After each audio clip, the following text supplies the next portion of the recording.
Bon, si tu te demandes combien d'ampères consomme un frigo à compression chaque jour, quelle autonomie on peut espérer et quel type de batterie choisir, eh bien tu es au bon endroit. Je vais te partager notre retour d'expérience, quel choix on a fait au niveau de la batterie, quel est notre frigo à compression, quel est son volume, quelle est sa consommation journalière.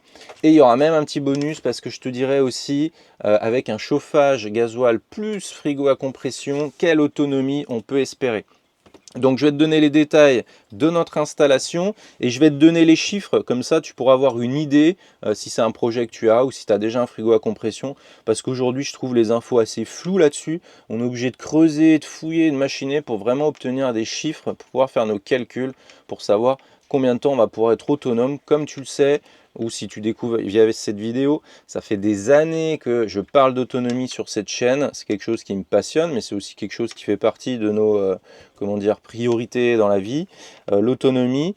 Donc, eh ben, écoute, c'est parti. Tout d'abord, alors, concernant le frigo à compression là qu'on a dans le fourgon, c'est un frigo à compression de la marque Tedford, mais ça à la limite on s'en fout, peu importe la marque. Mais c'est un frigo de 84 litres. Je vais te parler d'une autre, le 84 litres, et je te parlerai aussi du 138 litres, parce qu'il y a le petit et il y a le grand. Ça te permettra d'avoir une différence au niveau des consos journalières.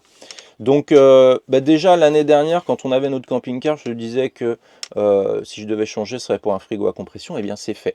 Je te donne pas les avantages et les machins, j'en ai déjà parlé, et puis il y a déjà des vidéos qui traitent de ce sujet. Maintenant, c'est rentrons dans le concret. La conso journalière de mon frigo, c'est 25,6 ampères par 24 heures. On va arrondir à 26 ampères. Donc 26 ampères par jour, voilà ce qu'il faut pour mon frigo à compression. Donc ça, c'est hyper important. Avant de parler de batterie, de capacité de batterie et tout.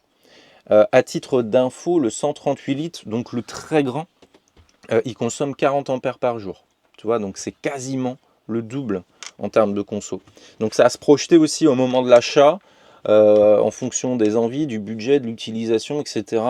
Parce que ça va diviser quasiment par deux l'autonomie rien que pour le frigo. Voilà. Donc 26 ampères le frigo. À titre aussi indicatif, les consos moyennes à côté, lumière, machin, etc., c'est à peu près 4 ampères par jour nous concernant. Donc c'est-à-dire que frigo plus les éléments à côté, on est à 30 ampères par 24 heures. Donc ce que tu peux retenir, c'est qu'un petit frigo à compression, en gros, tu vas être à 26 ampères par jour. Un grand frigo à compression, tu vas être à 40 ampères par jour. Après, en fonction des marques, je t'invite à vérifier sur ta notice ou ton machin, à bien fouiller quand même pour trouver l'info. Comme ça, tu auras une donnée exacte, mais grosso modo, ça va être la même chose. Donc voilà, ça c'est le point conso frigo plus mes consommables à côté hors chauffage. Hors chauffage, on va en parler après du chauffage. Alors, bon, concernant le choix de la batterie, donc ça c'est hyper important. Déjà, c'est batterie lithium, c'est conseillé à 2000%. Il faut une batterie lithium. Très souvent, en concession, on nous parle de batterie sans lithium. C'est ce qu'on nous propose ou c'est ce que certains constructeurs mettent de série. Moi, direct, je trouve que c'est trop juste par rapport à l'autonomie que j'attends. Peut-être que pour toi, ça peut suffire, mais je vais te donner mes détails, moi, d'autonomie pour te dire comment on est bien. Donc, on va quand même prendre le repère de la 100 ampères et je vais te dire ce que j'ai. Donc, avec une batterie 100 ampères, c'est pas dur, j'aurai 3 jours d'autonomie. Bah oui, tu fais le calcul, on est à 30 ampères, frigo plus mes consommables à côté, 3 x 3, 9. Tu vois, si on garde une petite marge, ça fait 3 jours d'autonomie, toujours sans chauffage. Moi, ce que j'ai choisi, c'est une batterie Ultimatron de 280 ampères, la spéciale qu'ils ont développée pour se mettre sous les sièges des Fiat Ducato, Peugeot, Citroën, etc. Donc l'avantage, c'est qu'elle va direct sous le siège et elle ne me prend pas de place ailleurs. Donc ça, c'est un des gros avantages. D'ailleurs, aparté, puisque là, sur cette vidéo, on est en partenariat avec Ultimatron, mais l'année dernière, en 2023, nous avons investi près de 7000 € dans le pack autonomie de notre camping-car, le Voyageur. nous avions acheté ces batteries, nous avions testé la marque. On avait mis 3 batteries de 132 ampères, donc on avait 396 ampères Ultimatron, payé de notre poche. Donc on s'est fait notre propre expérience. Pour rappel, on a vécu dans ce camping-car, on a fait tourner de la machine à laver, on a fait des gros appareils et on a vraiment été très content de l'autonomie, de la qualité, de la vitesse de recharge, etc. Et de l'encombrement, puisqu'on avait déjà pris des batteries carrées comme ça, qu'on avait pu ranger, je te remets une photo, directement dans le coffre. Donc on avait vachement optimisé l'espace, donc ça c'est vraiment bien. Donc du coup là, partenariat avec Ultimatron, pourquoi? Parce que ça permet de vous proposer un code promo de 5% que je vous mets ici, là juste en dessous et dans la description, si toutefois vous voulez vous équiper d'une batterie lithium avec un bon rapport qualité-prix et des bonnes données techniques. Donc c'est de la Life Pocket avec des cellules. Je me suis pris quelques notes parce que les détails techniques, ils sont à la fois hyper importants et à la fois, je ne les ai pas tous en tête. Donc comme je disais, batterie Life Pocket avec des cellules prismatiques classe A, sous-siège spécialement adapté. Donc ça, c'est vraiment leur spécificité. Avec le monitoring Bluetooth, comme je vous l'avais montré sur la vidéo l'année dernière. Donc avec ton téléphone, tu vois où tu en es, etc. BMS intégré, supérieur à 6000 cycles. Donc ça aussi, c'est vraiment, en termes de durée de vie, c'est énorme. Concernant ma 280 ampères donc, que j'ai sous le siège, pour le poids, on est sur 31 kg. Donc à la fois c'est beaucoup et à la fois c'est peu. C'est-à-dire que si je mettais autant de capacité avec du gel, des batteries gel, j'aurais un poids beaucoup plus important. Donc là, ça représente quand même un poids, mais j'en ai besoin que d'une. Et ça me couvre mon autonomie largement. Et bien sûr, un des trucs que je regarde aussi sur ce type d'équipement, c'est la protection contre les risques d'incendie et des explosions, parce que le but, c'est pas de se faire péter la gueule ou que ça prenne feu avec des produits de piètre qualité, qui n'ont aucune protection, etc. Donc code promo 5% disponible si tu veux t'équiper. Donc concernant l'installation sous le siège, pareil, tu vois un petit peu ce que ça donne. Elle est vraiment encastrée dessous. On voit même pas le dessus. Elle loge pile poil. Ils ont fait ça vraiment sur mesure. On a accès au connectique sur la partie donc avant, là où on ouvre la trappe d'accès, on va dire. Donc ça, c'est vraiment pratique. Tu n'as qu'une batterie à mettre. Elle se loge dessous. Tu as 280 ampères. Tu es full. Et justement, donc ça donne quoi l'autonomie avec 280 ampères? Avec nos calculs, vous savez, je vous ai dit qu'on était sur du 30 ampères jour, frigo plus les consommateurs à côté, nous concernant. Donc avec cette batterie, c'est pas compliqué. On a 9 jours d'autonomie, sans soleil, sans rouler. Donc ça, je veux dire, c'est-à-dire que tu trouves un spot, t'es bien, t'es machin, etc. Eh bien, t'as pas besoin de rouler, même si t'as pas de soleil, parce qu'on a un panneau solaire aussi dessus, mais même si j'ai pas de soleil, je roule pas, pendant 9 jours, je suis tranquille. Donc ça quand même, c'est hyper confortable et nous, c'est ce qu'on recherche.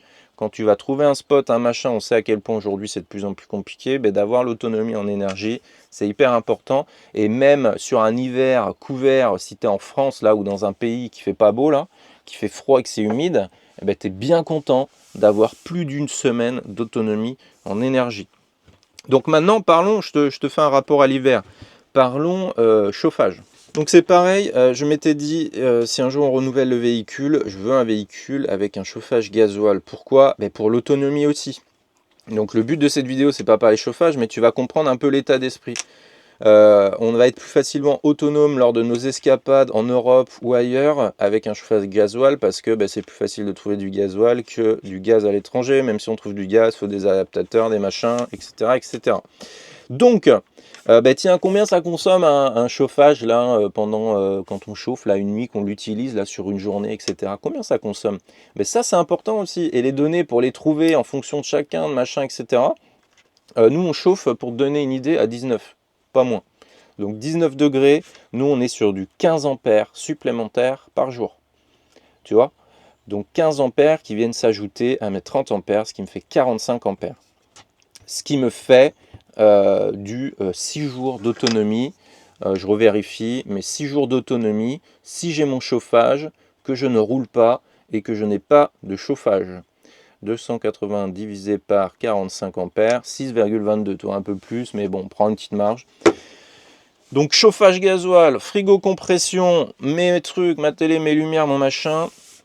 Eh bien, 6 jours sans rouler, sans soleil, 9 jours avec sans chauffage, 9 jours sans soleil, sans rouler, et bien ça, je peux te dire que c'est bien confortable et c'est ce qu'on voulait. Donc voilà pour ces données, je voulais aller vraiment à l'essentiel directement, comme ça, ben voilà, si tu veux un frigo à compression, que tu as un frigo à compression, que tu as un projet de batterie lithium, voilà. Alors moi, mon avis, c'est que 100 ampères, c'est hyper, c'est trop juste. C'est possible, mais c'est trop juste parce que, eh bien, si tu consommes à côté, machin, que tu veux pas trop rouler, que tu veux pas aller te brancher, tu vas vite être dans le rouge, hein, c'est pas dur.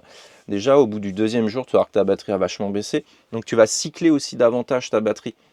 Nous, ça fait là, des semaines, plus d'un mois qu'on est sur la batterie Ultimatron. Sur celle-ci, on est à 6 cycles, toi, pour te donner une idée. Donc, plus ta batterie est grosse aussi, moins tu vas la cycler, plus elle va durer dans le temps, plus tu vas être autonome, moins tu vas être stressé par l'autonomie, parce que bah, quand tu vois comment ça arriver, moi, ça m'est jamais arrivé, hein. Mais si tu vois que tu arrives dans du 20% par exemple, là tu commences à avoir les glandes, si tu étais bien machin, tu dis bon bah allez, il faut ranger les affaires, il va falloir aller rouler ou se brancher, donc il va falloir aller payer dans un camping, ou alors rouler, ou alors prier le Seigneur si tu es en France pour avoir du soleil, ce qui n'est pas le cas aux Canaries, hein, on en a déjà parlé dans le passé. Du soleil, nous c'est toute la journée. Après, ben voilà, c'est important de mesurer l'autonomie aussi par rapport à ta localisation, et dans ce cas, c'est mieux d'avoir une batterie plus grosse. Mais moi-même avec du soleil, je préfère avoir une batterie plus grosse pour avoir mon autonomie autant de jours que j'en ai besoin sur place sans avoir à me stresser de ça. Ben, n'hésite pas à réagir dans les commentaires si tu as des questions. De toute façon, on retrouve aussi le lien Ultimatron et le code promo sous la vidéo. Et nous, on se dit à bientôt aussi dans une prochaine vidéo. On va reparler d'énergie là. J'ai un truc que je veux te parler depuis des semaines. Je n'ai pas eu le temps de m'en occuper. Donc ça vient, ça va sortir là prochainement. Et moi, en attendant, je te dis bonne journée, bonne route et à bientôt. Allez, bye bye.